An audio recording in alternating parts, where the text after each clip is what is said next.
Get out, Moocher. Kelly is coming home. Mom tries to kick me out with those words. Are you sure about this? A few days later, the moving company I hired arrives. Is this all the stuff from the house? Yes, thank you so much. Within hours, my childhood home is empty. Why is there nothing left in the house? I'm calling the cops, you thief. Go ahead, but it'll be Mom who ends up embarrassed. My name is Alice, a 32-year-old office worker. Currently, I live with Mom in our family home. I'm not staying here for financial reasons. My dad passed away from illness 2 years ago, and I couldn't leave Mom alone. But I regret moving back in. Mom takes me for granted and shows no gratitude. She even complains to me almost every day. How's Kelly doing? Oh, I miss Kelly. Kelly is my younger sister by 3 years. She's pretty enough to objectively be called beautiful and always receives compliments. Mom dotes on her and pays more attention to her than me. Despite being sisters, I've always been neglected, while Kelly gets special treatment. I vaguely remember being pampered before Kelly was born, but that all changed afterward. Kelly always looks so cute, doesn't she? I bet this outfit would look great on her, too. Saying that, Mom would buy clothes for Kelly, but I hardly ever got new clothes myself. I always wore what Kelly grew tired of. You hear about younger siblings inheriting clothes from their older ones, but in my case, it was the other way around. Luckily, Kelly was taller than most kids her age, so our sizes weren't too different. Otherwise, I doubt her clothes would have fit me. But I wanted new clothes, too. Yet Mom would say, I don't mind spending on Kelly, but I don't want to waste a cent on you. It was then that I realized that, to Mom, anything related to me was a waste. It was devastating, but thankfully, Dad was always kind to me. Alice, you're such a bright kid. Always acing those tests. I'm so proud of you. Dad would praise me whenever I did well in my studies. I studied even harder to earn more of his praises. It paid off, allowing me to attend prestigious schools for both high school and college. So when Dad passed away, I was heartbroken. He was the only one who ever cared for me. Losing Dad left a void in my heart. Mom, too, was deeply affected by Dad's passing. She seemed malnourished, her eyes swollen from days of crying. To be honest, I never liked Mom much, but she did feed me and make my lunches throughout my school years. So in that sense, I was grateful. Kelly was already married and couldn't come back home, so I decided to move back home to look after Mom. I told my company about the situation, and my boss kindly suggested that I work remotely. If I had worked at the office, I wouldn't have been able to take care of Mom during the day, so the remote work proposal was a godsend. I moved out of my apartment and went back home. Mom was still down in the dumps, so I took over all the household chores while working. It was tough balancing work, cooking, and cleaning, but I felt obligated to give back to the woman who raised me. After all, Dad had asked me to look after Mom. I won't be around much longer. Please take care of Penelope when I'm gone.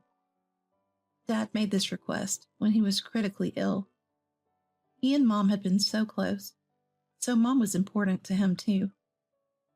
Then again, Dad was always a good-natured guy. Maybe he asked because of that. Still, if Dad asked something of me, I couldn't refuse, and for that reason, among others, I couldn't neglect Mom. After moving back home, I fully committed to supporting her. Mom gradually regained her energy, thanks to my dedicated support. Alice, thank you. I'm really grateful you're here. For the first time in my life, Mom thanked me. I couldn't believe Mom was speaking to me like that. It might have been the first time ever. I was so happy and felt it was a good decision to come back home. For the first time, it felt like Mom was actually seeing me. No worries, Mom. I'll always be here to support you. I must have been starved for Mom's love. Even after Mom got better, I stayed and continued to help out with various things. By then, I had gotten used to juggling work and chores. It didn't feel like a burden at all if it meant helping Mom. After a while, Mom started to perk up and even began making some requests. Our furniture and appliances are getting a bit old, don't you think? Maybe it's time for some new ones. You're absolutely right. Let's go get some new stuff. Thank you, dear. I was more than willing to make life better for Mom, so I started upgrading things around the house. Thanks to my hard work in school and landing a job at a top-notch company, I was doing well for myself. I had always given my all at work and even earned some professional certifications, which led to a pretty hefty paycheck. So swapping out old appliances and furniture wasn't a big deal at all. Mom was delighted, especially when she saw the new vacuum cleaner, the state-of-the-art fridge, and the plush, luxurious sofa. It's like I'm in a whole new home. Living this comfortably every day feels like a dream. Seeing Mom so happy made me incredibly joyful as well. For a while, life was peaceful and serene. Then, out of nowhere, Kelly came back. Oh, Kelly, long time no see. How have you been? I'm back, Mom. Alice is here too? While Kelly greeted Mom with a smile, she was curt with me. Kelly had always looked down on me. That's because Mom always favored Kelly and treated me as an afterthought. As a result, Kelly started to belittle me. But I was an adult and didn't let Kelly's cold attitude get to me. It's been a while, Kelly. Without saying anything, Kelly headed to the living room with Mom. What brings you back so suddenly? Just wanted to see your face, Mom. Oh, that makes me so happy. I've been wanting to see you too. Alice, please prepare some cookies and coffee. Mom naturally ordered me around and joined Kelly at the dining table, chatting away. I reluctantly prepared cookies and coffee for everyone and took my seat. But Kelly and Mom were deep in conversation, and I couldn't get a word in edgewise. I was silently listening to their talk when Kelly responded to one of Mom's questions.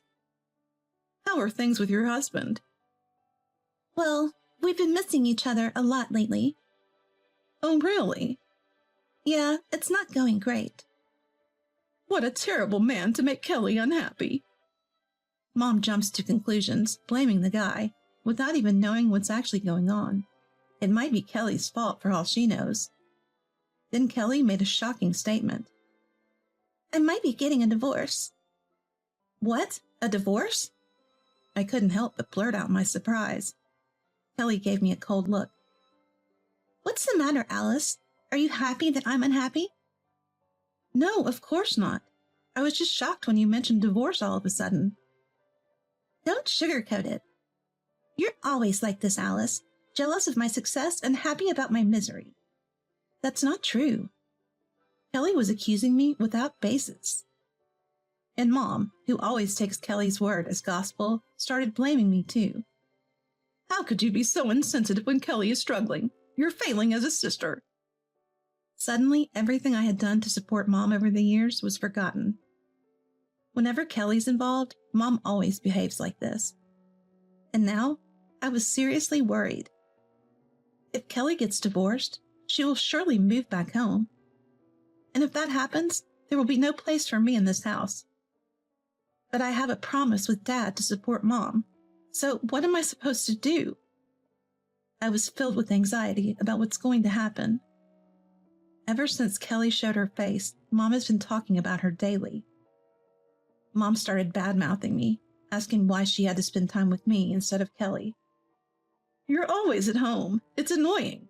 Go out and kill some time. I switched to remote work to be around for Mom, and now I'm being treated like a nuisance. My emotional health started to deteriorate, and things were getting tough. And Mom wasn't doing housework herself. She'd gotten used to me doing all the chores in her stead, and now she wasn't lifting a finger. Despite all the support I've provided, why is Mom treating me like this? I was deeply saddened. and a familiar feeling from the past returned. If things continue like this, I'll probably experience what I did as a child.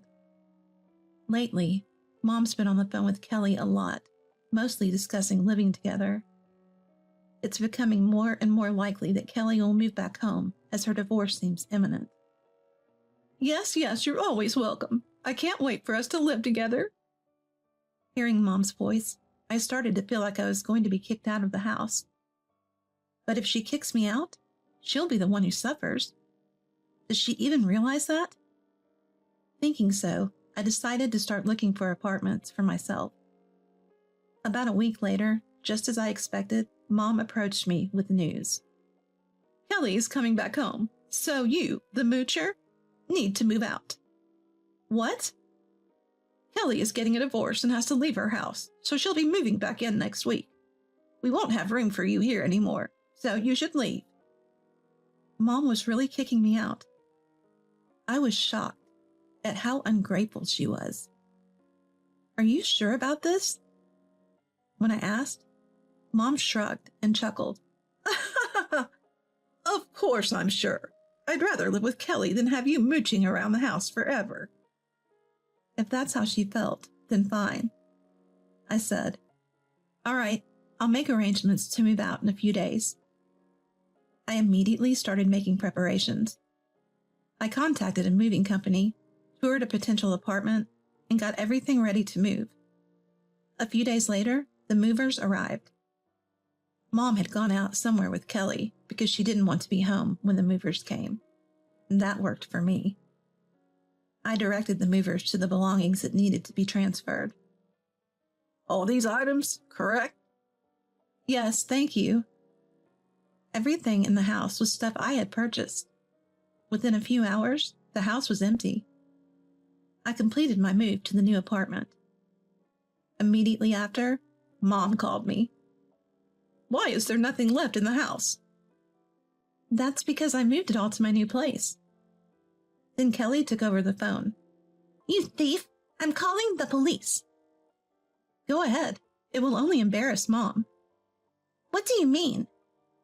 Everything in that house, the furniture, the appliances, I bought it all. Mom wanted new stuff, so I replaced it. And by the way, I've been covering all the living expenses for that house. What? Weren't you paying with Dad's inheritance? What are you talking about? There was hardly any inheritance from Dad to cover living expenses. But Mom said... Mom isn't great with money, and she never understood that I was working from home. She probably thought that the money was coming from Dad's inheritance. So what are we supposed to do? We have no furniture or appliances. Not my problem. Buy new ones. I can't afford that. Then get a job. Do you think you could live off your parents without working? It seemed Kelly thought she could live the good life just by moving back home after her divorce. Unbelievable. Alice, come back and help out with the expenses. No way. I'm done being pushed around by you and Mom. But I won't be able to pay the divorce settlement. What? The divorce settlement? Actually, you see, it turns out Kelly had an affair. Her husband found out, and they were now in chaotic divorce negotiations.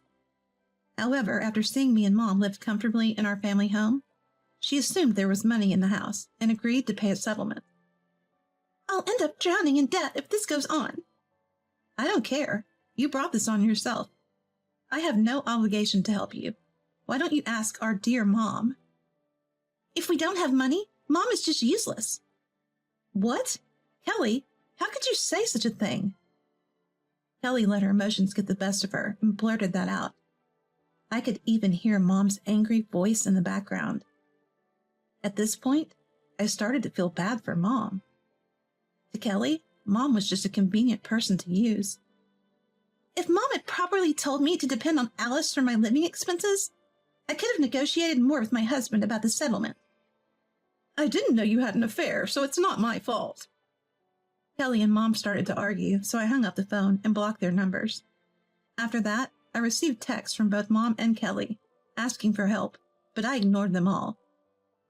In the end, Kelly had no choice but to return home and live with Mom. They both took up part-time jobs for household expenses and to make settlement payments. But since they both have spending habits, their debt is piling up. Apparently, they've reached the point where they might have to sell the house. As far as I'm concerned, it doesn't matter. Meanwhile, I'm working in my new home, undisturbed and comfortable. For now, I've decided to focus on saving money and finding out what I really want to do, rather than worrying about relationships.